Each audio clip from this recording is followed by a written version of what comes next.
유한요소법이라는 것은 어떠한 물리적 영역을 이산화된 유한계의 요소와 노드로 분할하여 주어진 문제를 해결하는 수치 해석 기법입니다.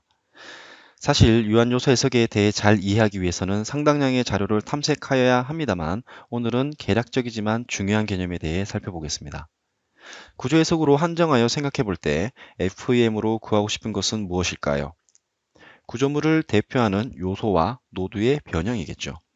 그런데 다시 표현하면 노드가 얼마나 움직였는가 혹은 노드가 얼마나 움직여 왔는가일 것입니다. 오늘은 이것에 대해 좀 더 심도 있게 살펴보겠습니다. FEM은 시뮬레이션 기법 중 하나이며 시뮬레이션이라는 것은 미래를 예측하는 것이죠. 우리는 미분을 배웠습니다. 아주 고통스럽게 말이죠. 그런데 왜 배웠을까요? 오늘 주제와 연관해서 생각을 해보면 미분, 즉 순간 변화율을 알면 미래를 예측할 수 있기 때문이라고 저는 생각합니다. 변화하는 경향, 즉 관찰하고자 하는 시점의 직전 순간의 변화를 알면 미래를 유추해 볼 수 있다는 뜻입니다. 물리적으로 구조물이 변형한다, 물이 흐른다, 열이 전달된다. 이들의 공통점은 변화한다는 것이며 변화를 표현하는 수학적 방법인 미분을 통해 시뮬레이션을 하는 것이죠. 결국 전체 시스템의 응답을 살피기 위해서는 우리는 집의 미분 방정식을 활용하게 됩니다. 미분 방정식이라는 것은 미분항이 포함된 방정식이며 특히 물리 현상은 편미분 방정식을 통해 표현됩니다. 물리 현상이 발생하는 우리가 살고 있는 이 세계는 시간과 공간으로 표현되는 시공간이죠. 시간 x, y, g 좌표가 변할 때 다른 변수와의 상관관계를 고려하지 않고 변화량을 살필 수 있는 형태를 편미분 방정식이라고 합니다. 자, 그럼 집의 미분 방정식을 풀면 끝이네요. 네, 끝입니다. 그런데 사실상 이러한 편미분 방정식은 풀기가 현실적으로 불가능합니다. 그렇다고 포기할 순 없죠. 따라서 컴퓨터를 활용한 근사해법을 적용하게 되는 것이며 그중 주요한 기법이 오늘 우리가 다루고 있는 FEM입니다. 단, 미분 방정식을 컴퓨터가 이해할 수 있는 형태로 변경하여야 하죠.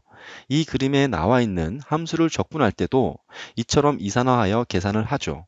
이처럼 미분 방정식도 이산화된 위크폼이라는 형태로 변경되어야 합니다. 그럼 정적 비선형 해석의 기본적인 흐름을 미리 여기서 살펴보고 하나씩 짚어보겠습니다. 우측의 변형 해석처럼 비선형적으로 변화하는 어떠한 것이 있다고 했을 때 특정 순간에 대해 생각해 보겠습니다. 여기서의 특정 순간이라고 하는 것은 아주 작은 하중 중분이라고 생각해 봅니다.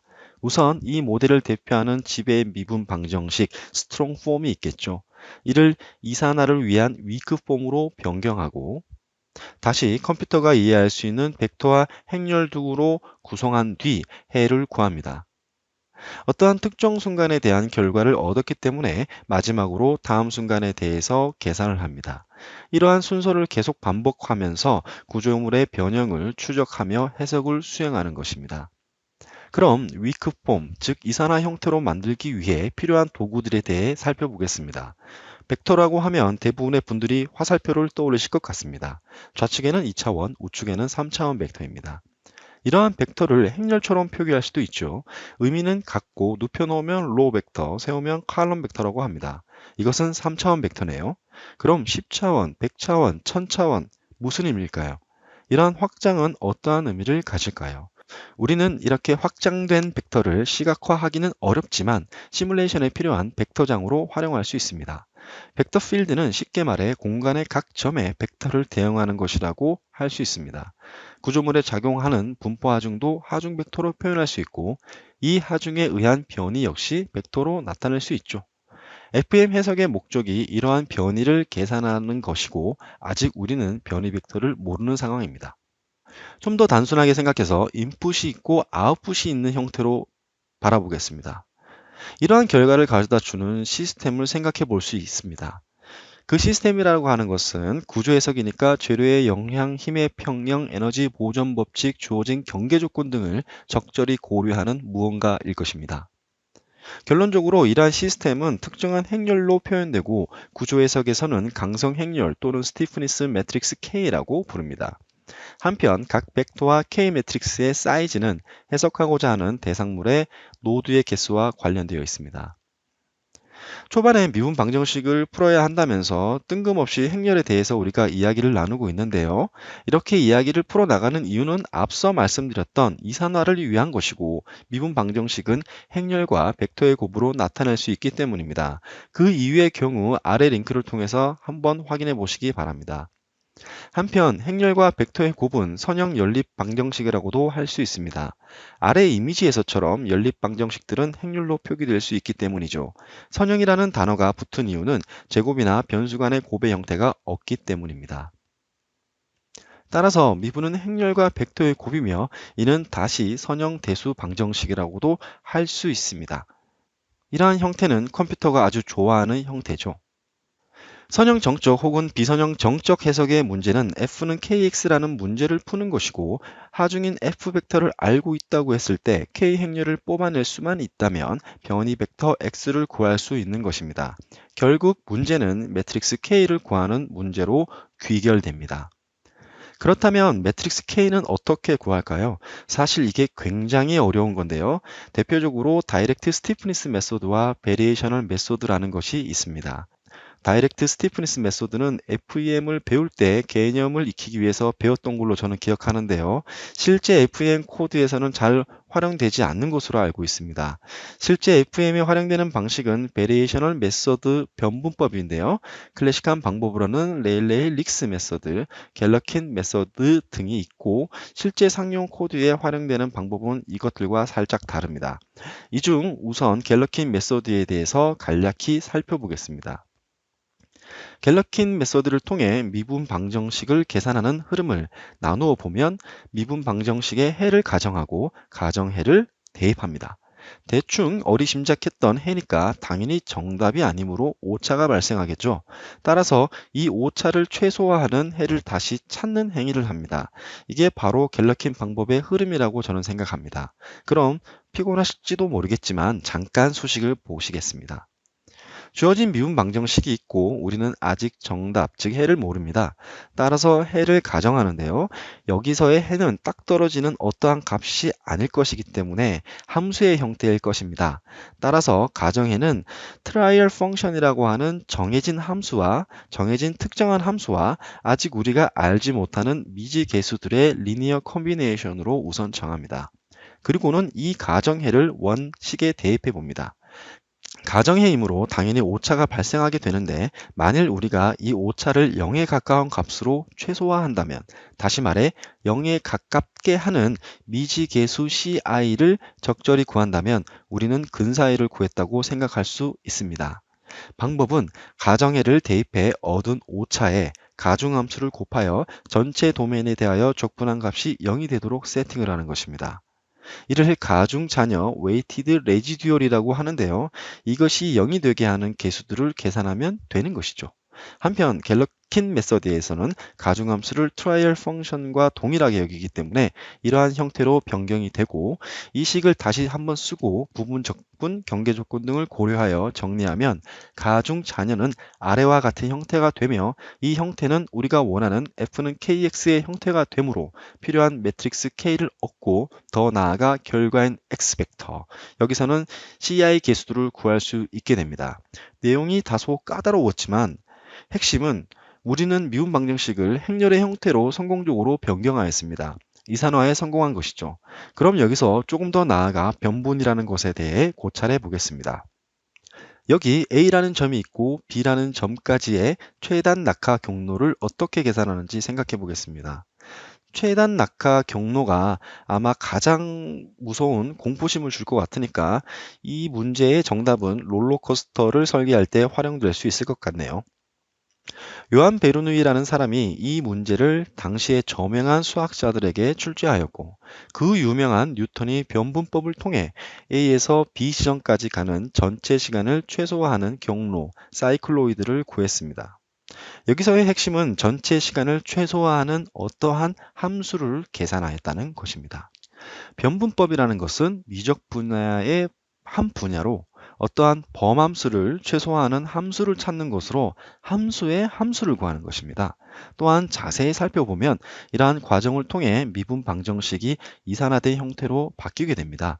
앞서 우리가 살펴보았던 갤러킨 방법에서도 우리는 이러한 변분의 원리를 활용하였습니다. 가중 자녀가 해당 문제의 범함수였고 우리가 가정했던 해의 트라이얼 펑션이 바로 변분법을 고려하는 변분이었습니다. 의미를 보면 가중 자녀를 최소화하는 어떠한 함수를 구한 것이죠. 한편 변분이라는 것은 우리가 잘 알지 못하는 해를 구하기 전에 시스템에 무언가 살짝 변화를 준다는 의미라고 저는 생각하고 있는데요. 이 이야기는 잠시 후 살펴보겠습니다. 갤러킨 메소드, 레일레이 릭스 메소드 등의 클래식한 베리에이셔널 메소드는 복잡한 형상에 적용하기 어렵고 적절한 트라이얼 펑션을 선택하기가 어렵다고 합니다. 그래서 실제 구조 해석에서 사용되는 대부분의 FEM 솔루션들은 최소 포텐셜 원리와 요소 단위의 트라이얼 펑션이라는 무기를 활용해서 일반적으로 적용 가능한 솔루션을 제공합니다. 실제로 다소 시스템 아바쿠스 솔버 기반의 3D 익스피리언스 웍스 해석 솔루션은 어떠한 방식을 취할까요? 간단히 흐름만 살펴보도록 하겠습니다. 그 출발점은 평형과 가상일입니다. 다시 한번 되짚어보면 미분은 순간을 다루고 행렬과 벡터의 곱으로 표현되며 스티프니스 매트릭스는 문자 그대로 기울기라고 받아들일 수 있습니다. 아바쿠스가 K를 구하는 방식은 갤러킨 메소드와 다소 차이가 납니다. 그 과정을 과감히 간략하게 정리해보면 힘의 평형, 에너지 평형, 이산화 단계에서 몇 가지를 고려한 뒤에 탄젠트 스티프니스 매트릭스를 계산합니다. 한편 변분의 원리는 에너지 평형 단계에서 고려된다고 할 수 있습니다. 첫 번째, 힘의 평형입니다. 어떠한 구조물의 겉면에 작용하는 힘과 내부 바디 포스를 모두 합하면 힘과 모멘트는 평형을 이루어야 합니다. 이게 지배 방정식이라고 할 수 있는데요. 이 형태는 스트롱 폼이기 때문에 컴퓨터가 계산할 수 없는 형태입니다. 따라서 연력학 제일 법칙, 에너지 보존 법칙을 추가로 생각해 봅니다. 이를 통해 우리는 위크 폼을 얻을 수 있는데요. 그 방법은 바로 가상일의 원리입니다. 자연스럽게 에너지 평형으로 넘어가 보겠습니다. 원래 평행 방정식의 가상의 속도장, 버추얼 벨로시티 필드를 고려하게 되면 에너지 형태로 변경이 되는데 에너지는 반드시 보존되어야 하므로 내부 변형 에너지와 외부에서 가한 에너지는 같아야 합니다. 즉, 내부 에너지와 외부 에너지의 차이가 없어야 한다는 의미로서 최소 포텐셜 개념입니다. 한편 변분이라는 것은 우리가 잘 알지 못하는 해를 구하기 전에 시스템에 무언가 살짝 변화를 준다는 의미인 것 같다고 말씀드렸었는데 여기서의 그 무언가 살짝의 변화가 바로 가상의 속도장입니다. 이를 아바쿠스 이론 매뉴얼에서는 벡터 밸류드 테스트 펑션이라고 합니다. 에너지 평형 관계에 대해 살펴보았고 다음으로 유한요소 모델 자체의 공간에 대한 이산화를 생각해 봐야 합니다. 우리가 살펴보는 이 기법을 유한요소 해석이라고 구분 지을 수 있게 하는 또 다른 중요한 사항은 각 요소에 고려되는 인터폴레이션 펑션, 즉 보관함수입니다. 이 보관함수는 연속체인 대상을 이산화된 요소로 나누었기 때문에 고려하여야 하는 특수한 함수라고 생각할 수 있는데요. 이 함수는 앞에서 언급하였던 가상의 속도장 및 스트레인을 실제로 적용할 때 필요합니다. 변분을 통해 평형 방정식 자체를 이산화할 때 함께 고려되며 저는 실제 구조물 영역에 대한 이산화를 취하는 단계라고 이해하고 있습니다.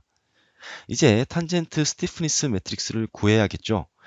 앞 단계에서 고려했던 보관함수를 통해 도출된 가상 속도장, 가상 스트레인 및 여러 가지 사항을 에너지 평형식에 고려하여 복잡한 여러 단계를 거치면 이와 같은 탄젠트 스티프니스 매트릭스를 구할 수 있습니다.